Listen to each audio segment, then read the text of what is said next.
Good evening, good morning, good afternoon. Welcome everybody to MACFEST 2024. Assalamu alaikum. Wherever you're joining us from, we're saying hello from France and from the UK. And tell us in the chat where you're sitting in the world. Also, if you have any questions or any thoughts you'd like to share, also put them in the chat for us or in the Q&A portal. My name is Katarzyna, I'm a member of the MACFEST team, and today we welcome you to the world of Islamic manuscripts. Before I hand over to our host, Jofi, from John Rylands Library, I'd like to thank everybody for your generous donations that help us create all these wonderful events for you. Most of them are free. We still have a good few before the festival ends this year.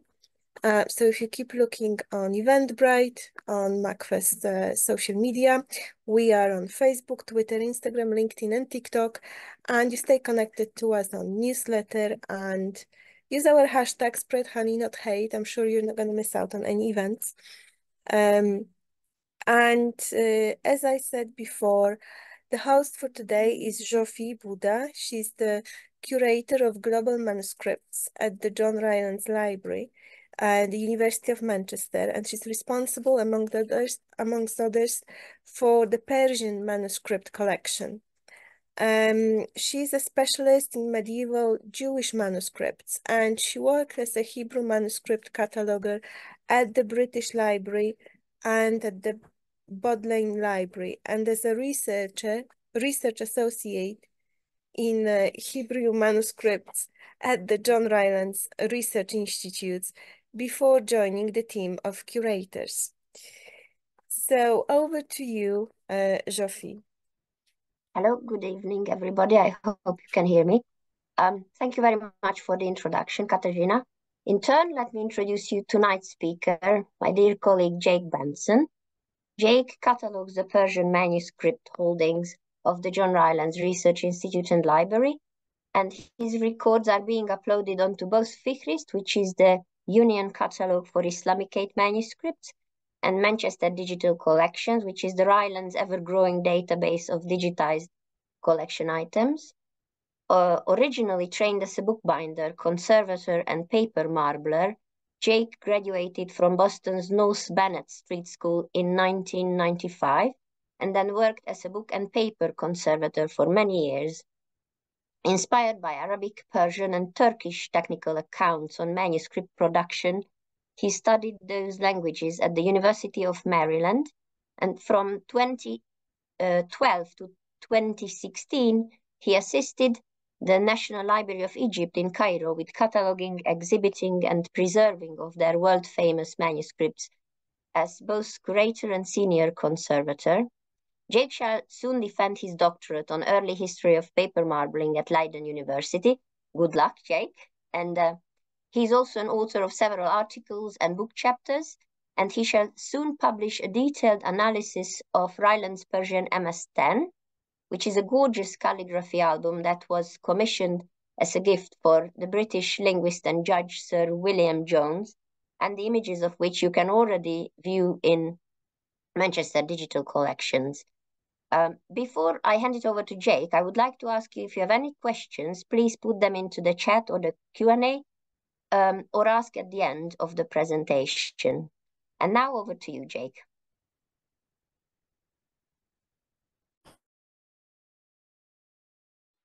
Jake, you are muted. Muted.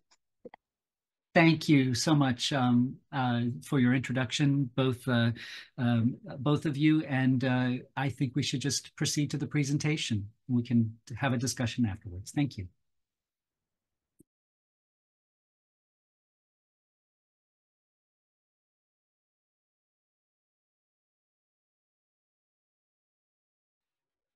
Tom, we can't hear.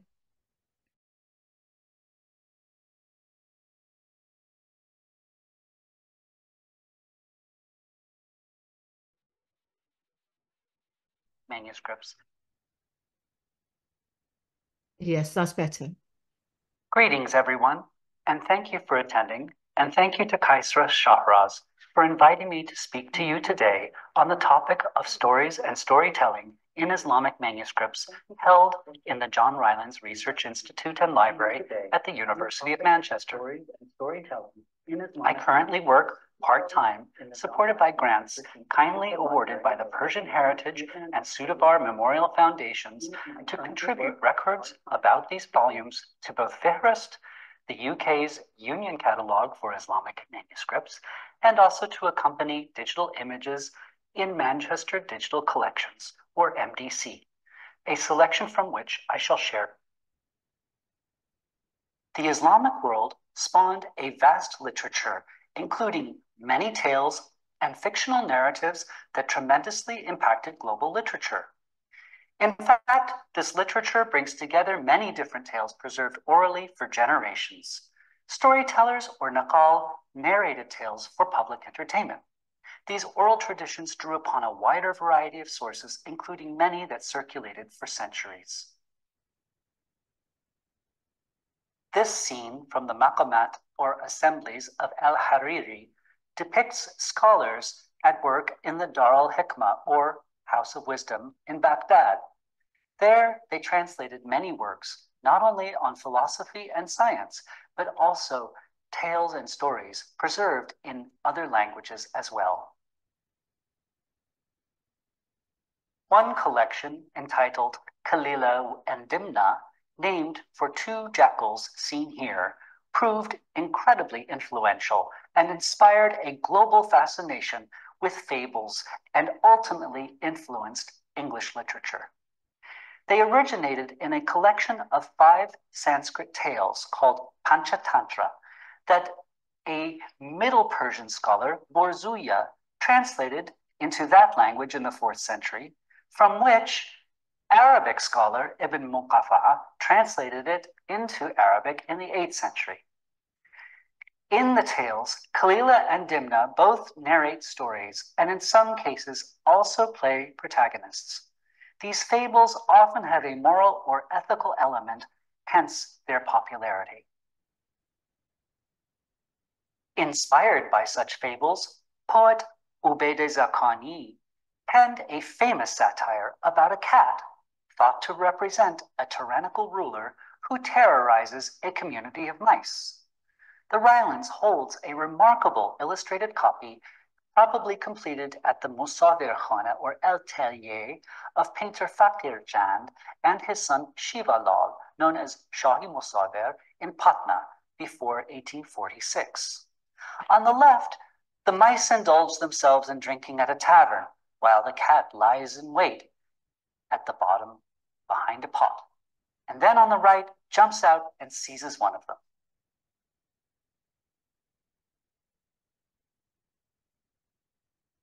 The cat then afterwards appears to repent in the mosque and declares that he has become a zahid, or ascetic, who forswears attacking mice ever again. The mice believe him. However, on the right, we see how the cat cannot deny his true nature and attacks the mice again. The moral here is that public displays of piety by tyrants does not reflect their true inner nature, and that they cannot be trusted. Ultimately, after many attacks, the mice appeal to the Mice King, who sends emissaries to the Cat King, who agrees to allow his mischievous feline subject to be taken prisoner by the mice. In the end, the cat pays the ultimate price for his tyranny and is tried and executed. Various manuscripts depict the cat meeting his end in different ways. Here, graphically beheaded, but in another manuscript held in the Rylands, they burn him on a funeral pyre. All of them depict metaphors to mean that tyrants only reap what they sow, and that when the people rise up against them, they can succeed in overthrowing them. Probably the most famous collection of fictional narratives that tremendously impacted global literature is often called the Arabian Nights in English, although in Arabic, the title is Alf Layla wa Layla, or 1001 Nights. We've all heard the story of Aladdin and his magic lamp, one of many others from this remarkable collection. The main protagonist, Queen Scheherazade, tells her husband, King Shahryar, a tale in which she cleverly weaves multiple narratives together into what scholars describe as a frame story. It's a format in which, while telling a story, a figure within it relates another tale. This occurs so many times in the 1001 Nights that you enter several nested series of tales. Using this ruse, Scheherazade bravely avoids the threat of execution by stopping in the middle of the story as dawn breaks, thus delaying her death and ultimately winning over her spouse. Here we see a sub-story concerning a tale of an aunt and her niece, two cunning women who have many exploits taking advantage of witless men and who relate tales to each other of all the different ways in which they have exerted their guiles. The 1001 Nights compiles tales derived from different sources over centuries, many of them from oral culture and written down in later years. Some touch on aspects of tales in the Holy Quran. The Quran only briefly mentions the jinn, or genies, as we say in English, malevolent, supernatural, elemental spirits who cause all sorts of trouble. But when commanded by the Prophet Solomon, as shown here, they commit wondrous acts on his behalf. The Quran relates a wide array of stories and commentary designed to provide moral instruction. However, over time, various poets and literary figures drew inspiration from those tales and further elaborated and vividly recast them, often accompanied by sumptuous illustrations. Despite widespread notions that Islam prohibits depiction, it actually prohibits worship of images as icons, for which reason Muslims never illustrated Quranic manuscripts. However, they very much enjoyed these illustrated volumes that recast these Quranic stories, including scenes featuring the prophets and other figures. Here we see an illustration of Solomon attended by obedient jinn rather than malevolent jinn who have rejected his rulership. The Quran not only references Judeo-Christian figures from the Bible, but also the Islamic historical figures, such as Alexander the Great. It mentions one particular episode of his exchanges with the strange people of Gog and Magog. Here we see Iskandar or Alexander speaking to them by a building in the background behind a line of rocks. The foreground features three mythical creatures emerging from the water.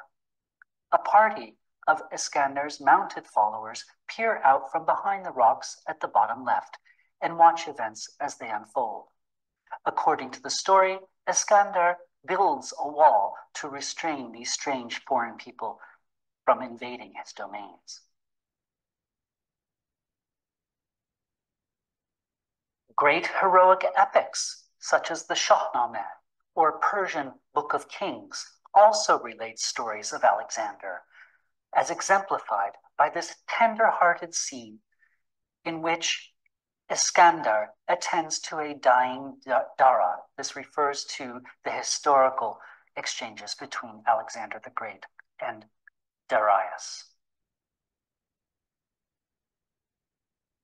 Pre-Islamic stories even celebrate Alexander's marvelous horse, Bucephalus, which ultimately developed into a unique style of painting seen here. This Armenian romance features a composite painting in which the figure of Bucephalus appears infilled with a profusion of animals and figures, as a way of portraying his miraculous supernatural nature. This style of painting endured in Islamic culture, such as this example, which recalls the former image, only here surmounted by a charging pari or fairy, who wears a pair of dragons for her sash. Like the prior image, the horse and dog both contain an admixture of images designed to astonish the viewer. The Shahnameh preserves myriad stories of the ancient pre-Islamic Persian kings and heroes. One of the greatest, Rustam, undertakes 7 labors that recall stories of the 7 labors of Hercules. Here we see him on his 7th and final labor, where he vanquishes and kills the ferocious white Div. Divs appear in ancient Indo-Iranian culture. While Hindus consider devas as positive entities, Zoroastrians view them conversely as malevolent creatures. In the medieval period, imagery of the Divs and jinns frequently overlap, as we see here. In contrast to the malevolent jinn and Divs, the term pari in Persian derives from the same Indo-European language root as our English word fairy. Supernatural, angel-like beings who effect positive outcomes, especially in romances. The romance of Layla and Majnun counts among one of the most famous romances of Islamic literature. It concerns the story of Qais, who becomes acquainted with his beloved Layla in his youth. Many manuscripts, such as this, depict them attending school together and often reading from the same book, as though they admire romances as they themselves live one. Another famous romance of Khusro and Shirin ultimately derives from ancient Greek tales that circulated in Iran after Alexander's conquest. Later poets, such as Nizami, recast these tales. Here we see an opening scene in which Shirin observes a portrait of Khusro and falls in love as though under a spell.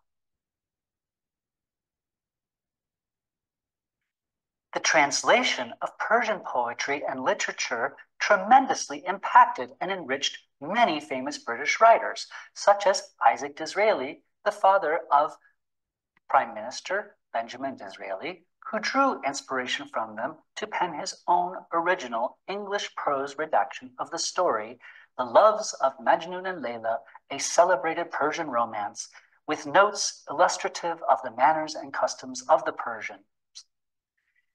This work, in turn, published in 1800, influenced other poets such as Percy Bysshe Shelley and Lord Byron to pen poems inspired by this genre, and ultimately led to the flourishing of Romantic era British Persian literature.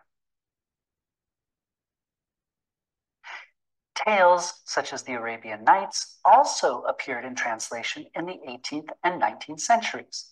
However, over time, authors like Robert Louis Stevenson, who wrote Treasure Island, penned popular children's versions that found widespread appeal among British families.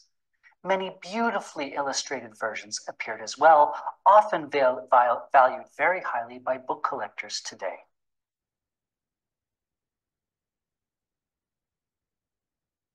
We will now turn to examine one of the Persian manuscripts held in the Rylands, a nearly complete illustrated copy of the romance of Yusuf, or the prophet Joseph, and Zuleika, which comprises the second of 7 books in the collection Hafta Rang, or 7 Thrones, by Abdurrahman Jami. A mystical love story of the prophet Joseph and Potiphar's wife, the author primarily drew inspiration from the 12th chapter of the Quran, Surah Yusuf, and references by prior poets. An unidentified scribe completed this manuscript in 924 Hijri, or 1518 CE, in Safavid era Shiraz in Iran, at the shrine of, or Astane, of Husam ad-Din Ibrahim. This location produced a number of manuscripts in that time. And above all, this main volume contains 5 small illustrations that exemplify the early 16th century style of that region. Manuscript features a contemporary binding executed in the Safavid period, blocked in gold on the exterior with extensive decoration. If you zoom in to the center, you can see a profusion of animals and creatures against a fantastic outdoor imaginary scene. You want to zoom out. When we open the binding, further surprises await. You can see the pristine condition of the flap shows how the artists actually colored the flowers to pick them out from the gold. The doublure bears a very, very finely executed cut leather filigree that the artist inserted into the doublure and then painted with gold. The flyleaf is flecked with silver leaf, which is now tarnished, but it offers its own aesthetic. We turn the pages. The volume opens with this beautiful illuminated header, but most importantly, the volume contains 5 paintings that depict the story of Yusuf and Zuleika. I shall show a couple now. Zuleika was the wife of Potiphar, an Egyptian nobleman. And the story of Joseph, much like the story of the Bible, that he is cast out by his brothers and makes his way and his fortune in Egypt. Jami elaborates the story with a romance between Potiphar's wife and Joseph. Here we see, after meeting Joseph, Zuleika threatens to commit suicide and kill herself unless he agrees to be with her. You can see images in the background of lovers painted on the wall. In another scene,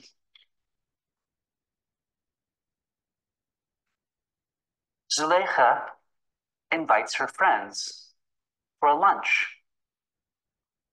She sets bowls of fruit out with knives, and she invites her guests to cut the fruit. Then when the prophet Joseph enters the room, they are all so astonished with his beauty that they proceed to cut their fingers without feeling them. The scene exemplifies someone who is so in love that they feel no pain. The manuscript ends with a scene of Zuleika mourning at the tomb of Joseph.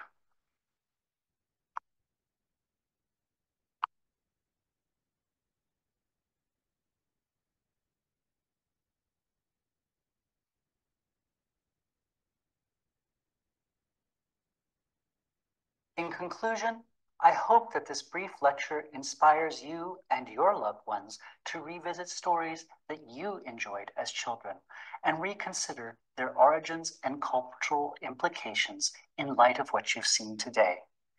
So many threads in these tales appear throughout cultures around the globe and, of course, also reverberate on in Western culture as well. We can see so many signs and examples of these plots in stories, even in Hollywood movies today. So it continues to have a very dramatic impact on not only literature, but modern popular culture. Thank you.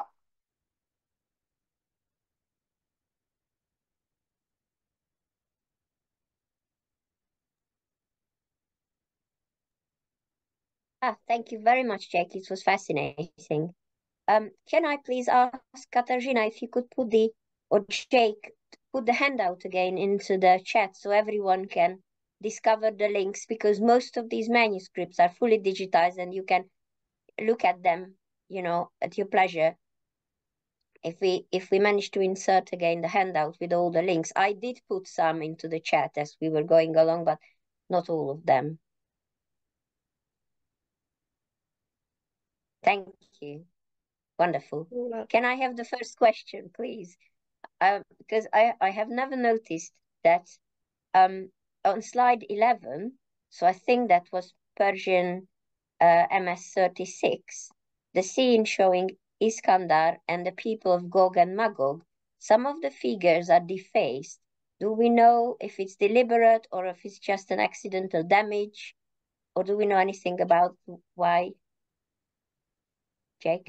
That's a really good question.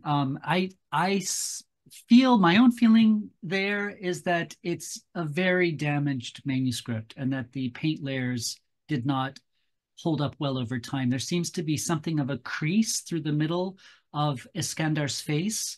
And I think a more deliberate attempt to deface a manuscript really does obliterate the face.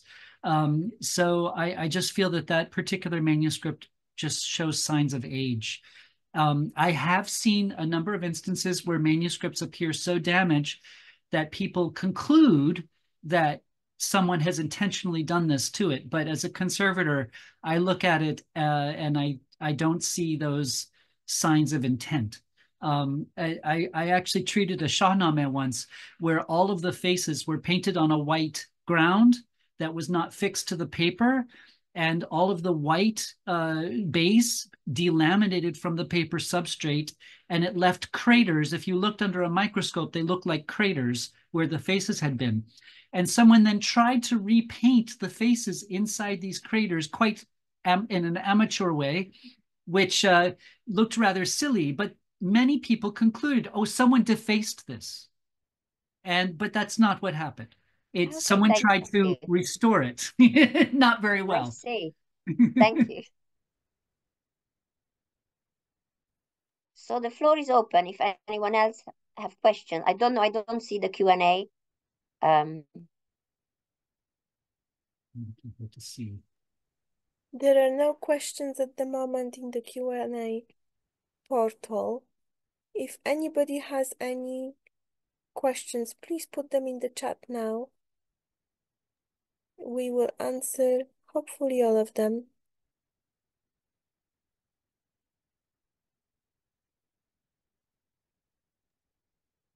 I might just add that in my handout, I neglected to add something on fables. But in the same references that I added to Encyclopedia Ironica, there is a reference to fables as well that's also worth examining.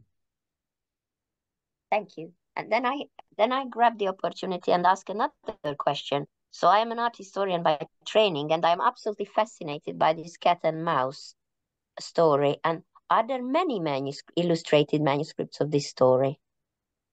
There do seem to be a number, but we also have unillustrated versions. It's quite short. It's not a very large book, a very large work at all. When you do find them, it seems that the majority of illustrated versions are quite late.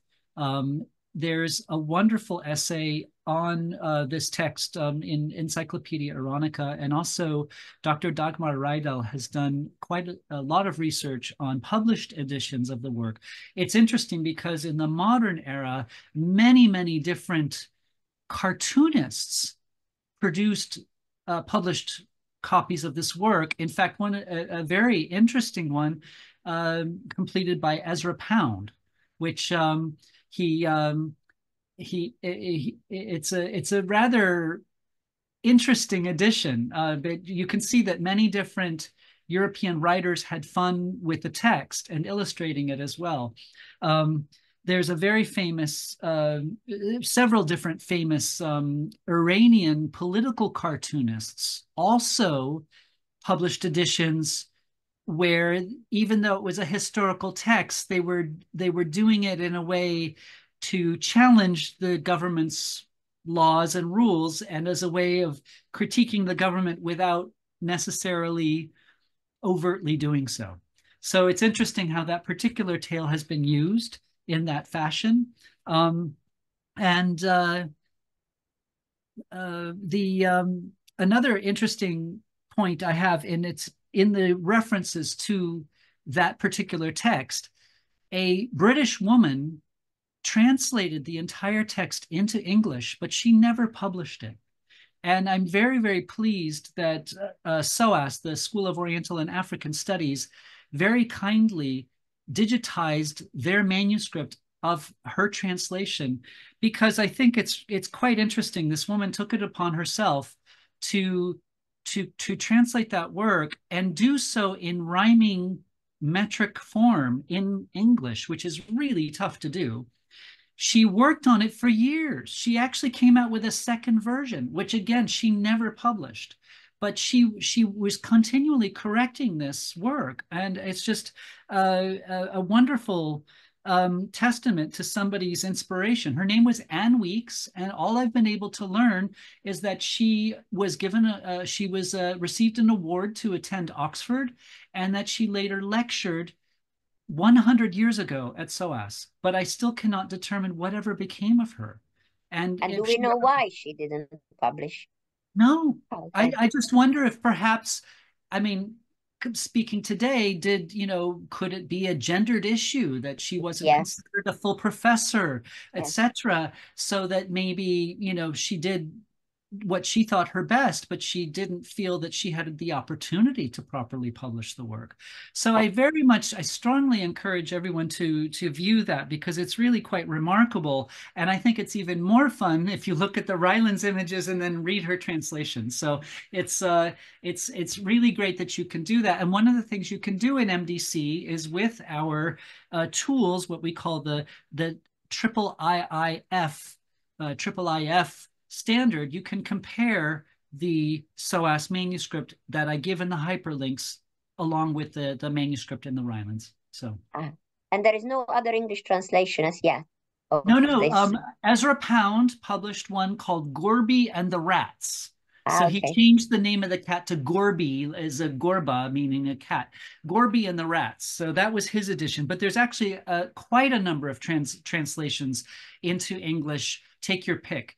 And many illustrated versions. It's quite a rich literature, and what's so interesting is that it's such a rich modern literature. It's not just medieval manuscripts at all. So. Thank you for that, Jake. I wanted to ask about the painting and the writing. What came first? Was it the writing first, or was it the painting? I'm talking from a layman's point of view. What's the process? If you could take us through, how did they imagine how much space would the picture take, and did they write around it, or was it the other way around? Just take us through that manuscript process of writing, painting, and how many people were involved, what they did, and so on. That's a really good question, because I showed many different kinds of manuscripts that were produced in different contexts. So, for example, the Maqamat of Hariri is a fairly plain text, which does not feature very many full-page illustrations, whereas later early modern texts tend to have more full-page illustration that requires a lot more thought and planning. The earlier ones often were very simple productions, in that you would have a copyist for a very large work, perhaps several copyists, and then an illustrator who might go and add some scenes. In fact, many of the manuscripts that we have might have a gap where they intended to put an illustration, but they skipped it. It's very clear that they did this under very limited time constraints, and that they reflect a kind of commercial production. Then you contrast that with Persian MS6, which is an extremely rich manuscript. The calligrapher it's attributed to a very famous calligrapher, and very, very refined paintings. So that clearly took a lot more effort by a team of people who worked together in stages, where somebody first wrote the text, another person added the illustrations, others then illuminated and decorated it, and then others then someone else bound it. So you have a whole team of people working in that case. Probably in a more elite setting, although that one we know that in Shiraz, many families, not just commercial stationers or bookmakers, but many families were also engaged in manuscript production as a kind of cottage industry. So we see all of these kinds of contexts. In fact, the Cat and Mouse manuscript, going back to that, it's a very recent manuscript completed before 1846 by Fakir Chand and his son, he became an extremely famous painter. It seems that they both worked together in their own little atelier, and they were very much inspired by lithographic drawings. You can see in the style of the painting that they look a lot like illustrated children's books that were produced in Europe at that time. So they clearly took that kind of illustrative mode and then combined it with a more traditional form. But yet they don't have the, an interesting thing about that manuscript, there's not as much decoration on it, just the paintings. So. We do have a question in the Q&A portal. I'll read it out. How did the Persian stories become popular among the public?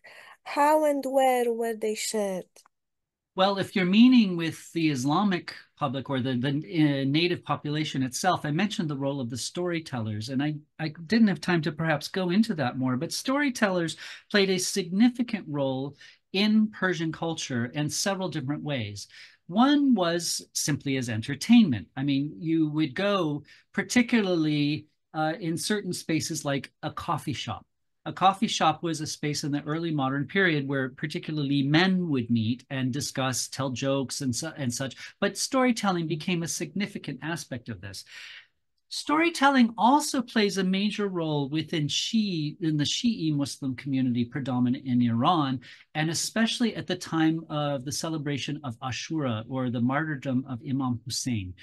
Many stage dramas, there are dramatic interpretations, and also poetic tales that relate the stories of the martyrdom.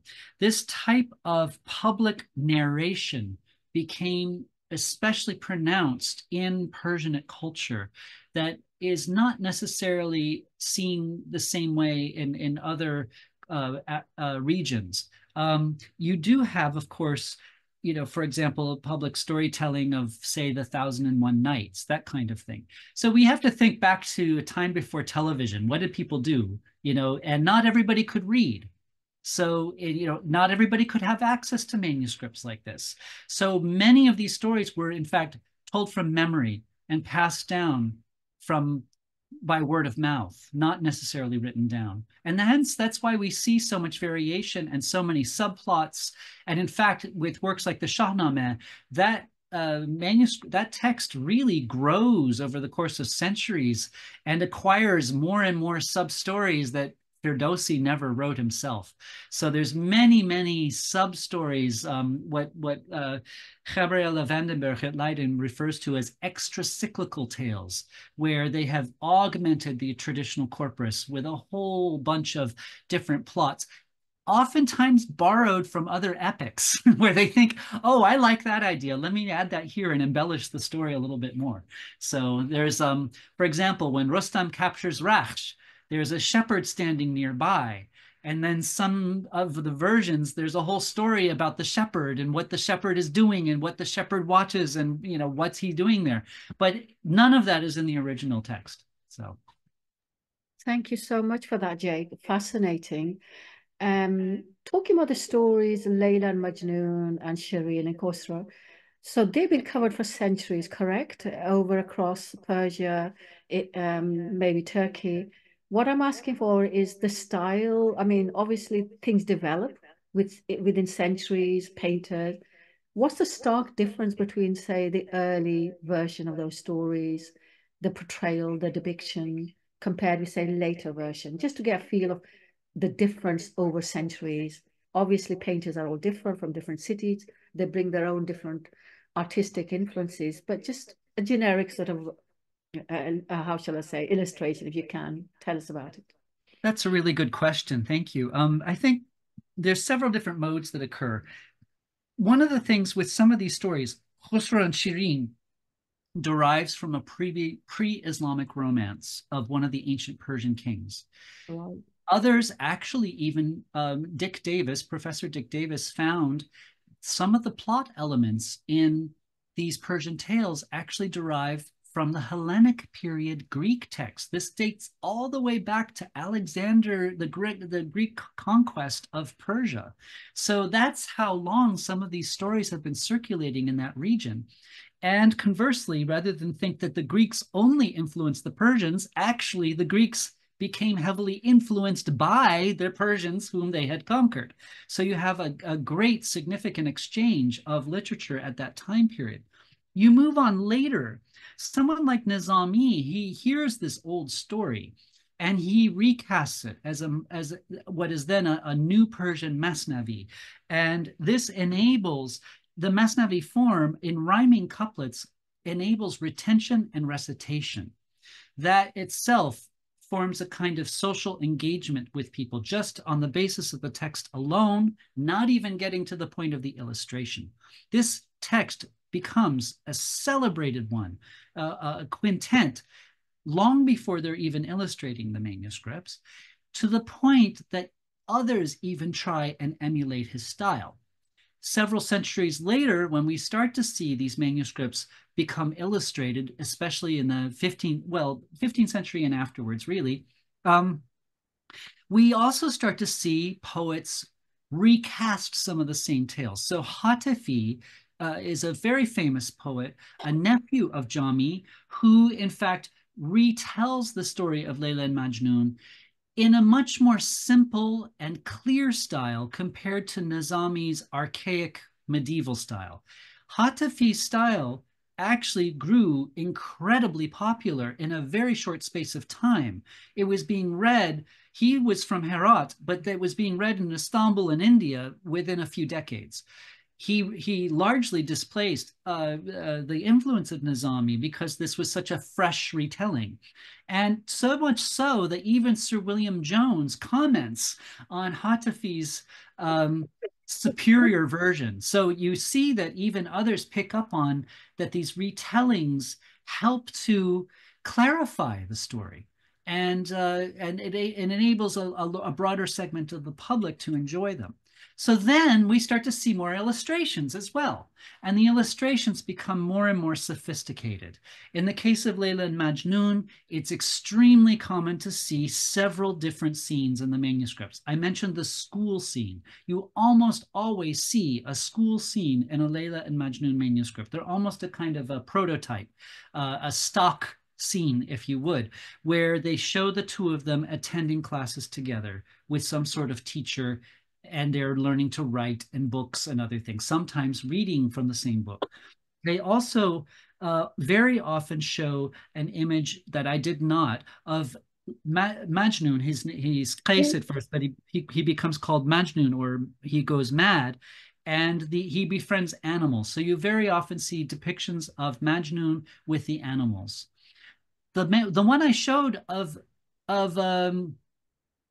Zuleika mourning the mourning Joseph, that's one you don't always see. It's interesting enough. You do see the ends where the lovers die, and one is mourning the other, but you don't always see Zuleika mourning Joseph as you do in the end of that manuscript. But you do see it in other tales, and it's very clear that they probably took that same idea from Khusro and Shirin, something like this, and then applied it to that tale. So it's very often, you can see that there's kind of cross-fertilization in these tales, where people, again, they don't always stay static, they're not always the same words over the course of time, and people not only augment and embellish the plots, but then sometimes in terms of illustrations, they might borrow something from another work and add it, even though it doesn't really seem to necessarily belong there.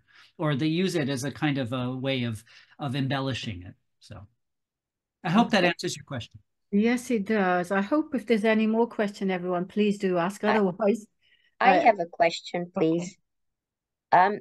And this will reveal how new I am in my job. I know that we have over 1,000 Persian manuscripts in the John Rylands, and you showed us so many beautiful illuminated ones. Could you just comment on how the Rylands collection compares to other Persian manuscript collections? If you could, please. Well, that's a really good question. The Rylands, we're still learning. I have to say, as we discover more and more as time goes on. We're working from an old hand lists, and we really have to investigate the manuscripts themselves to learn more about them. We have been learning a great deal about how the manuscripts come from mainly very prominent British Orientalists on the one hand. These are largely held in the collection of Nathaniel Bland, who a very, very famous scholar of Persian poetry in the early 19th century. He in turn collected many manuscripts from many preeminent scholars of his day. And so that's a particularly rich collection in the Rylands, and it also includes a number of our illustrated manuscripts. We also have the collection of George William Hamilton, which is quite different from Bland. He proceeded, he wasn't so much a scholar, but he was terribly interested in education. And he very much wanted to build a representative library that covered a very wide range of subjects, so much so that Michael Kearney, who first cataloged the collection, said you find many works that are far beyond the usual recondite nature of an Oriental library. So it's a very varied collection in that, and yet not so many illustrated manuscripts. Some do, there are a few, but not as many illustrated works. Then we have the upper number collections that Alexander Lindsay Lord Crawford primarily purchased on his own, and many of these are extremely lavish, very, very high caliber manuscripts. So for example, one Persian MS 933, very interesting manuscript, which we still aren't very clear where it comes from, but all that we know, it might be from India, and that it somehow made its way to Tehran, and that an Italian caravan conductor named Giorgio Nichetti somehow acquired this manuscript on one of his annual caravan trips between Abyssinia and Tehran, and that Crawford then buys this manuscript from Nichetti in Venice. So this extraordinary tale of this manuscript being brought by a caravan from Iran, possibly to Egypt, where we know that Crawford purchased manuscripts, it's really quite compelling. And it's also, this sequence of the manuscripts turns out to have some extremely interesting stories.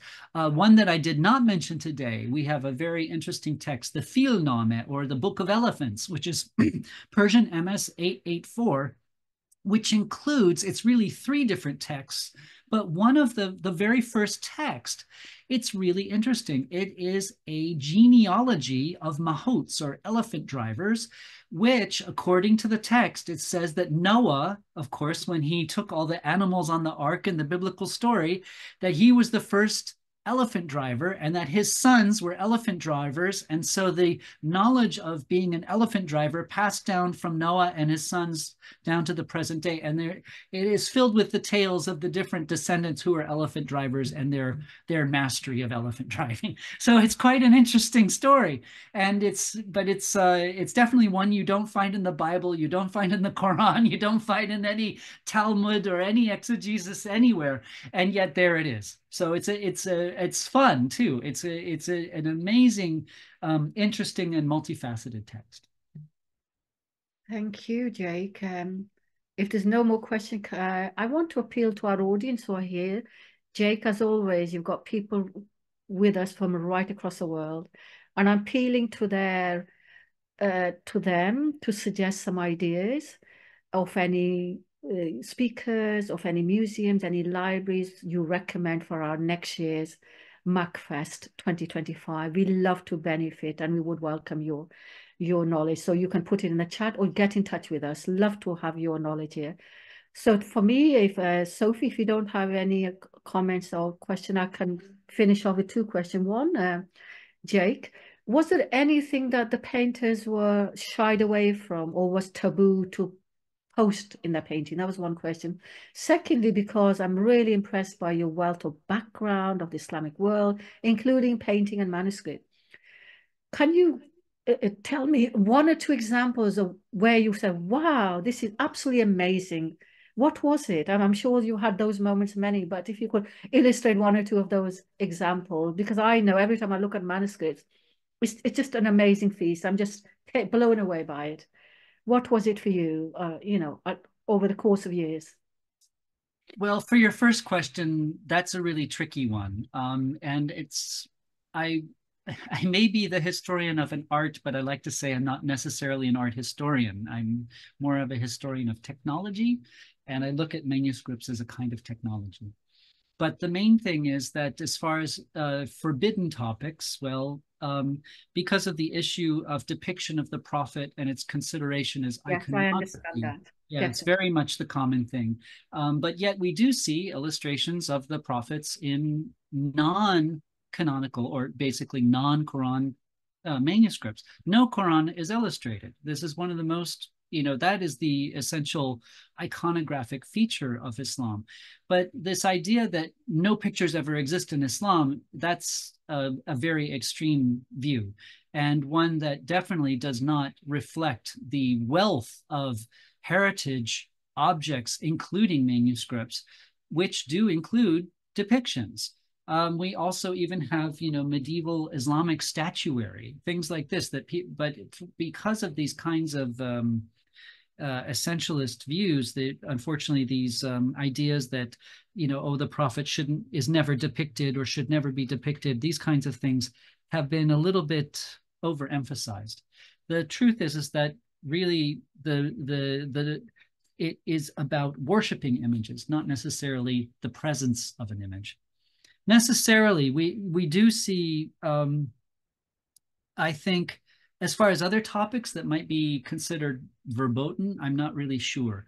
But we do seem to, I would say that there's a lot that probably isn't talked about just because so much of it is in support of lavishing praise on a prevailing patron or ruler. And so, of course, there's a lot to be said about who wasn't being praised and who did the ruler vanquish and those sorts of things. We have many instances of artists who were forcibly captured and then taken and made to work for the despot who captured them. And so they spend their lives essentially in a kind of gilded cage of indentured servitude, made to work. This is a very famous instance of the calligrapher Mir Ali Haravi from Herat, that when Ubaidullah Khan laid siege to Herat in 1529, he forcibly took artists back, carted them all back to Bukhara and made them work there. And Mir Ali couldn't leave. He died there. So, but he complains in his poems about his situation. So it's really a difficult a situation for them. As far as the second question, this is something that you see in the tales. How to put it? That there's just such a proliferation and impact within, really it starts in the medieval period when we start to see these illustrated manuscripts and they start to proliferate. They definitely seem to play a role in that people just like them. They like to see depictions. They like to see the people mentioned in the stories. And that's something that the Muslim populace at the time responded to. I think that the tendency to avoid imagery is not entirely true, because we do see it even in earlier manuscripts, diagrams, drawings, all sorts of things, even in surviving papyri. So, but this real flourishing of the manuscripts did come much later.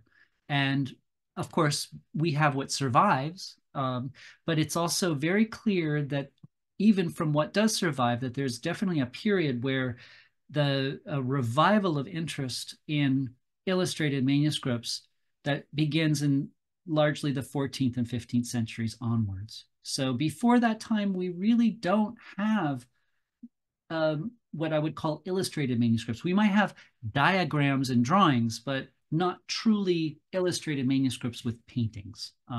So that's a real dividing line in the history of this. I hope that answers your question. Yes, it does. Thank you so much. There's a question there in the portal. Sophie, you want to read it? Sorry, yes, I will. I didn't spot that. The question goes like, you shared the story of a Persian manuscript making its way to Europe. What is the story of all the other manuscripts currently present in the John Rylands? Has this ever been contested by the natives? Well, that's a tricky topic. I do my best when cataloging to try and ascertain, one, how did the manuscript arrive in Britain, much less how it arrived in the Rylands itself. And in some cases, we can see that we can trace how we know that somebody went to India or went to Iran and then acquired the manuscript there and brought it back. Some cases we also have where Europeans or English East India Company employees commissioned manuscripts. Now, that's another factor. Many people think they're just taking these things. They're just or looting and stealing and pillaging. No, many of these people actually commissioned them because that was the only way to get their own copy of those works until they were printed and went through critical editions and things. This is what you did. So we have many examples that come from people's own personal commission, private commissions. Then we do have a significant collection of looted manuscripts. And you will see, especially in the collection of Colonel George William Hamilton, he somehow acquired a very large cache of manuscripts that were formerly held in the Awadh Royal Library of the Kings of Awadh in Lucknow. They were looted at the end of March in 1858. So I do my best when I have cataloged those records to, one, document all of the notations by the attendants because all of them were the former Royal Library staff. Two, all of the seal impressions of the libraries, the kings of the Royal Libraries.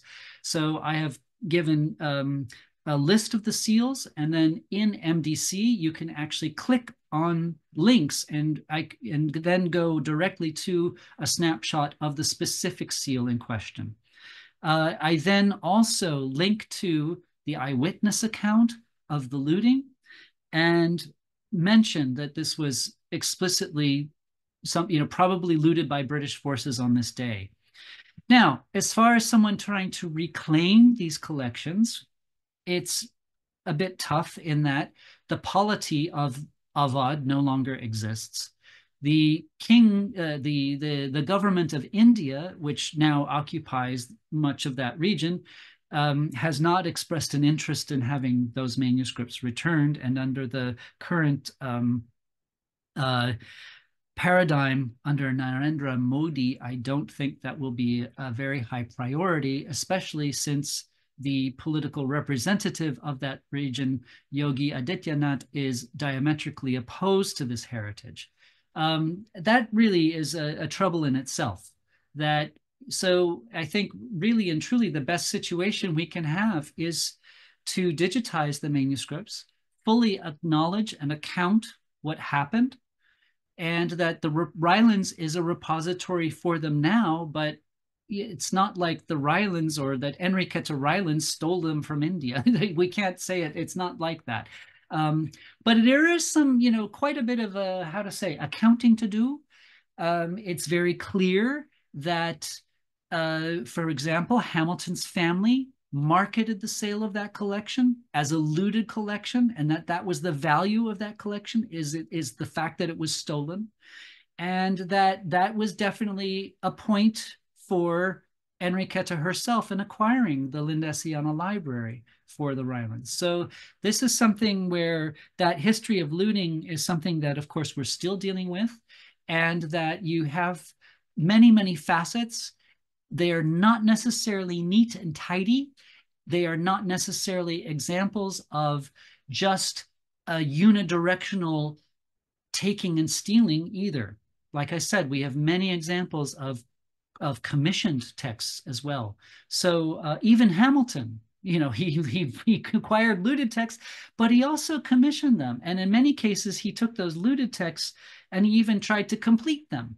He had people restore them and so on. So it becomes a much more complicated history.